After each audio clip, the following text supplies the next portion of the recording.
আসসালামু আলাইকুম। আজকে আমি হুইপ ক্রিম দিয়ে কোল্ড কফি ট্রাই করলাম। খেতে যে এত পরিমাণ টেস্ট হয়েছিল আমি নিজেও কল্পনাও করতে পারিনি যে এত টেস্ট হবে। আমার এটা ফার্স্ট টাইম ট্রাই ছিল। ভেবেছি যে খাওয়াই যাবে না। তারপর দেখলাম যে এত পরিমাণ টেস্ট হয়েছে কোল্ড কফিটা। পুরাই অসাধারণ। আপনারা চাইলে আমি রেসিপিটা পরে আবার দিয়ে দেব।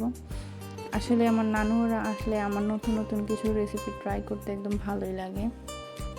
আর এখন আমি সুন্দর করে ডেকোরেশন করে ওদেরকে সার্ভ করছিলাম। ওরা সবাই তো খেয়ে পুরো প্রশংসায় পঞ্চমুখ। ওদের কাছেও নাকি অনেক ভালোই লাগছে কোল্ড কফিটা।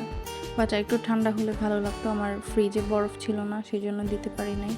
আর আরও একটা কথা বলে নেই, আমি যে কফি রেখেছি সেই পাত্রটা আপনারা একটু স্কিপ করবেন, কারণ এটা ময়লা বা অপরিষ্কারের কারণে কালো না, এটা স্টিলটা ভালো করে নেই, চুলা দেওয়ার পর কালো হয়ে গেছে। এই ইউনিক রেসিপিটা দেখতে চাইলে কমেন্ট করে জানাবেন। আল্লাহ হাফেজ।